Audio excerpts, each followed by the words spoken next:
ये पेमेंट नहीं हो पा रही, मॉर्टगेज वगैरह के। मैंने तो सुना वो तो लहसुन या अदरक वदरक और आलू दे दे के अपने वो ईएमआई चुका रहे हैं। आप पढ़िएगा, वो ग्लोबल टाइम्स में भी आया है कि लोग अपनी ईएमआई देना नहीं चाहते, वो चाइनीज युआन में। वो कह रहे हैं कि ये आप आलू ले लो हमसे, गार्लिक ले लो, banks are accepting that.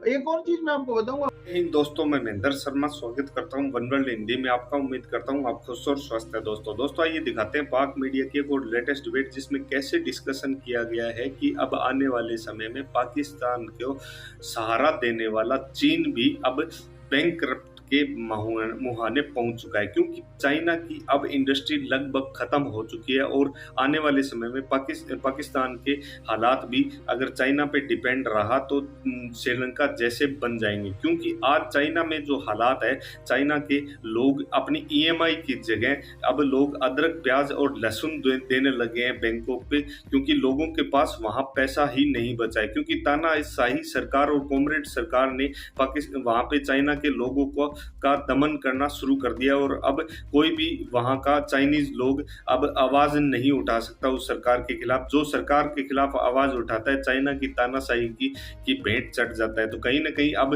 Pakistan को भी चिंता होने लगी है कि उनकी स्थिति क्या रहेगी। तो दूसरी तरफ भारत में जितने भी आज स्टार्टअप ग्रो कर रहे हैं, उनके बारे में भी विश्लेषण किया और कंपैरिजन किया गया है चाइना की इंडस्ट्री के साथ, और कैसे पूरे विश्व में भारत अपना वर्चस्व दिन ब दिन बढ़ाता जा रहा है और अपनी इंडस्ट्री को कायम करने के लिए और भारतीय ब्रांड को जगह दिलाने के लिए मोदी सरकार ने जो कदम उठाए हैं, उनके बारे में बहुत जबरदस्त विश्लेषण करके इस डिबेट में भारतीय इस उद्योगपति और साथ में कमर चीमा ने विश्लेषण किया है। तो दोस्तों देखिए डिबेट और कमेंट में अपनी प्रतिक्रिया जरूर दें। लास्ट में आपसे रिक्वेस्ट करूंगा, चैनल पर नए हैं तो चैनल को सबसे पहले सब्सक्राइब करें, लाइक शेयर कमेंट जरूर करें। दोस्तों जय हिंद, वंदे मातरम, भारत माता की जय। दोस्तों ये पेमेंट नहीं हो पा रही, मॉर्टगेज वगैरह के। मैंने तो सुना वो तो लहसुन या अदरक वदरक और आलू दे दे के अपने वो ईएमआई चुका रहे हैं। आप पढ़िएगा, वो ग्लोबल टाइम्स में भी आया है कि लोग अपनी ईएमआई देना नहीं चाहते, वो चाइनीज युआन में। वो कह रहे हैं कि ये आप आलू ले लो हमसे, गार्लिक ले लो, बैंक्स आर एक्सेप्टिंग दैट। एक और चीज मैं आपको बताऊंगा, अभी बड़ी इंटरेस्टिंग चीज नजर आ रही है और गवर्नमेंट ने इसका बहुत फायदा उठाया कि देखिए अल्टीमेटली यूक्रेन वॉर का फायदा कहाँ हो रहा है। मिडिल ईस्ट में कोई बहुत ज्यादा फायदा नहीं हो रहा है। इंडिया ने अपनी इंपोर्ट जो है मिडिल ईस्ट में ऑयल राइस की वजह से, प्राइस राइस की वजह से कम कर रखी है, रशिया से लिया जा रहा है। पर इंडिया एक्सपोर्टर बन गया है फिनिश गुड्स में। India exported 2.5 million tonnes of petrol, 5.7 million tonnes of diesel and 797,000 tonnes of ATF during April and May. तो गवर्नमेंट ने देखा कि यार ये हम मंगा रहे हैं, यहाँ प्रोसेस हो रहा है और ये एक्सपोर्ट हो रहा है। तो गवर्नमेंट ने कहा ठीक है आप एक्सपोर्ट करिए और हम इस पर टैक्स लगा देते हैं। गवर्नमेंट ने एक्सपोर्ट टैक्सेस बढ़ा दिए। Suddenly government is now flooded with more money. GST, we have the highest collection of GST. तो धीरे धीरे क्या हुआ है ना चीमा साहब, गवर्नमेंट ने अपना काम जो करना है वो टैक्स कलेक्शन का है, जनरल गवर्नेंस का करना है, राइट। लेकिन जो डेवलपमेंट के एरियाज हैं जहां प्राइवेट सेक्टर की जरूरत है, चाहे वो इंफ्रास्ट्रक्चर हुआ, मैन्युफैक्चरिंग हुआ, एक्सपोर्ट्स हुए, आप देखिए रिकॉर्ड एक्सपोर्ट्स हुए हैं चीमा साहब, $500 बिलियन के वर्थ एक्सपोर्ट्स हो रहे हैं। तो ये एक अपने आप में बहुत बड़ा चेंज है हमारे यहाँ पे। बिल्कुल ठीक है। अच्छा ये बताइएगा, आप जब आपने तो चाइना को ऐसे बना दिया जैसे पता नहीं वो जो है वो सड़क पे आ गए। दोस्त है, अच्छी बात है, पोजेसिव होना चाहिए अपने मुल्क के बारे में, लेकिन अगर इतनी बड़ी इकोनॉमी को दुनिया की दूसरी बड़ी इकोनॉमी को टमाटरों और अनियन वे न ले आए। बट एनी मूविंग फॉरवर्ड, साहब ये बताइएगा कि जब ये स्टार्टअप्स आते हैं तो कहा जाता है कि ये जो पुराने ओल्ड स्टॉलवर्स होते हैं जिनके हुकूमत से कॉन्टैक्ट्स होते हैं, ये उस तरह जो बाहर से पैसा आ रहा होता है तो ये मोनोपोली रखते हैं ऊपर। तो ये बाहर से जो पैसा आ रहा होता है उसको ये बड़ी बड़ी कंपनीज नहीं आने देती। अगर आने देती हैं तो जो बिडिंग होती है उसमें लेट से ये ज्यादा इनको हुकूमत इनको फेवर देती है। सो इंडिया में ये चीज भी सुनने में आई है कि बाहर से आने वाले इन्वेस्टर को इतनी ज्यादा लिफ्ट नहीं करवाई जाती, क्योंकि वो आना ही चाहता है क्योंकि बड़ी कंज्यूमर मार्केट है, लेकिन ज्यादा जो है वो सपोर्ट जो है वो लोकल बिजनेसमैन को दी जाती है। तो इससे इंटरनेशनल इन्वेस्टर का जो है वो नहीं आता कि भाई ये लोग तो बस just think of themselves and they don't go for transparency in granting contracts और इन ग्रांटिंग जब ये बिडिंग वगैरह हो रही होती है। तो उसमें इंडिया के अंदर ये सुना गया है कि वो जो गवर्नमेंट है वो अपने ही कंपनीज को ज्यादा देती है एज कम्पेयर टू बाहर की, सो उससे बाहर वाले लोग डिस्करेज होते हैं। तो ये किस चीज की, ये भी तो एक मोनोपोली है इन बड़ी कंपनीज की और स्टेट के ऊपर इन्फ्लुएंस है। देखिए जीवन साहब, पहले तो ऑन ए सीरियस नोट, देखिए चाइनीज को हम लोग एक बहुत सीरियस कॉम्पिटिटर समझते हैं, और let's say at some stage with as a serious business analyst, I can very well say that they have done reasonably well, right, to bring their entire country up in last 30 years. But fact of the matter, there are shortcomings in a communist system and a democratic nation. We have our own problem as a democratic nation. But देखिए उन्होंने क्या किया था China ने, अगर आप देखें तो चाइना ने पूरी तरीके से मोनोपोलिस्टिक रखा था। जहां उनको टेस्ला की अपनी टेक्नोलॉजी चाहिए थी, एप्पल की टेक्नोलॉजी, वो सब कुछ आने दिया। फाइनली उन्होंने सारी चीज कॉपी करके अपने हिसाब से अपनी कंपनीज को एडिशनल सपोर्ट देके उन्होंने अपने ग्रोथ बना के रखी। सिमिलरली इंडियन गवर्नमेंट ये नहीं कहती कि आप फॉरेन, हमारे पास तो सारे टॉप ब्रांच हैं। मैं गुड़गांव में रहता हूँ, यहाँ तो 500 टॉप कंपनीज के ऑफिसेज मौजूद हैं। तो अगर वो सब चीजें देखें तो that is not an issue. But yes, we do support our brands. We want them to be multinational companies. We want them to be a globally recognized brand. But एक चीज देखिए ना चिवा साहब, आप ट्विटर ले लीजिए। ट्विटर के अंदर जो पैसा बनता है वो इंडिया में बनता है, लेकिन टैक्स वो यूएस गवर्नमेंट को पे करते हैं।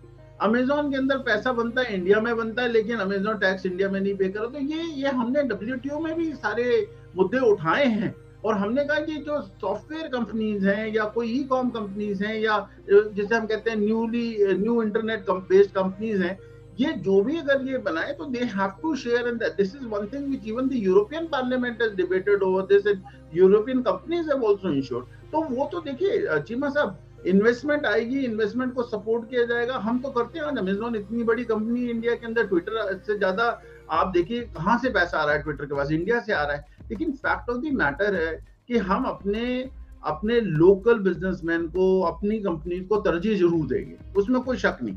एक बैलेंस, इक्वेटिव, मतलब एक लेवल प्लेइंग फील्ड रखेंगे। लेकिन इंडिया तो इंडिया है सर, अगर हमारी कंपनी को इंडिया में फायदा नहीं होगा तो आप तो करेंगे नहीं, और बाहर वाली दुनिया भी इतनी आसानी से जीने नहीं देगी इंडियन कंपनीज को। अच्छा, मैं आपको ना स्टार्टिंग में एक चीज बताना भूल गया। आज एक बड़ी अच्छे दिन है हमारे लिए इंडिया के अंदर, and we are very proud of this fact. Today we have a new president in India, madam Droupadi Murmu. Cheema साहब, बहुत ही गर्व की बात है, मतलब हमारे लिए। We are so proud that she comes from such a humble background, and she was a teacher, though she grew up to be a governor, and she represents 6 crores of tribal women, right? And that's a big thing। मतलब India के अंदर देखिए एक बहुत अच्छी democratic traditions हैं कि हमने कहां से लोगों को ढूंढ के हिंदुस्तान के सबसे ऊंचे स्थान पे बिठा के रखा है। And I could see today the entire news channels were full of this. And best thing about democracy is the opposition also welcomed despite losing the election. वो कह रहे थे कि हम अपोजिशन में हैं तो हमने कैंडिडेट खड़ा करेंगे, बिकॉज अदरवाइज डेमोक्रेसी का मतलब क्या है। लेकिन ये कहना कि गलत व्यक्ति प्राइम प्रेसिडेंट बन गया, वो बिल्कुल गलत होगा। And we respect that she deserves to be the president of India. So it's such a big thing. अब हमारे प्राइम मिनिस्टर को लोग चाय वाला कहते हैं, वो इस बैंकर बैकग्राउंड से आते हैं, और first lady or first person of the country is a lady who come from a tribal background. Never ever in the history of this country this has happened. It's a very, very proud moment. So this also gets connected to our, allowing a very level playing field to everyone in the country. बिल्कुल ठीक है। आखिरी एक सवाल कौन साहब आपसे करूंगा, क्योंकि आपका बिजनेस बैकग्राउंड है और आप इन सारी चीजों को समझते हैं। ये जो सप्लाई चेन, इंडिया के जितने भी बड़े बिजनेसमैन हैं, can they handle really the shifting supply chain from China to India? ये जो आ रही है और जो इंडियन मार्केट्स को वो दे रहे हैं, फेवर दे रहे हैं, और जारी बात है फेवर को फ्री में तो नहीं देता वो, डेफिनेटली आपको कैपेसिटी होती है, पोजीशन होती है तो फेवर मिलती है, क्योंकि अब वो सारे जो बड़े बड़े मैन्युफैक्चरर हैं वो समझते हैं कि इंडिया में मार्केट को शिफ्ट किया जाए। आप समझते हैं कि इंडियन जो मार्केट है या जो इंडियन इन्वेस्टर बिजनेसमैन है, वो इस बड़े स्केल की जो मैन्युफैक्चरिंग है और सप्लाई चेन को मैनेज कर सकेंगे, खासतौर पे ये जो कंपनीज जिनका हम जिक्र कर रहे थे पहले? जी जी देखिए जीमा साहब, China is called the world's factory. It took them at least 25-30 years to become that. India as at the stage where it is ready to take on it is, जो हमारे पास इंग्रेडिएंट्स आ रहे हैं, हमारे पास एक यंग ट्रेन्ड मैन पावर है, engineers की problem नहीं है, सपोर्टिव गवर्नमेंट है, रीजनेबली हमारे जितने जो फाइनेंशियल सिचुएशन है वो बहुत अच्छी है, और एक स्टेज पे हम मैन्युफैक्चरिंग को भी एक वर्ल्ड क्लास लेवल पे ले जा रहे हैं। और इंडिया, हमारे देखिए इंडिया को एक ब्रांड बनाना भी बहुत जरूरी है। ऐसा नहीं कि चाइना एक ब्रांड बना, चाइना ने जनरली वो मैन्युफैक्चर किया जो एक मल्टीनेशनल कंपनीज के ब्रांड को यूज करती है, तो it became a factory but the brands way all western. हम चाहते हैं कि इंडियन ब्रांड्स को भी कहीं ना कहीं, तो इसलिए हमने अफ्रीका, एशिया, इसमें एक्सपोर्ट चल रहे हैं। हमारी गाड़ियां यूरोप में भी जा रही हैं, हमारी गाड़ी यूएस में भी जा रही है। लेकिन you are right, there is some way to go.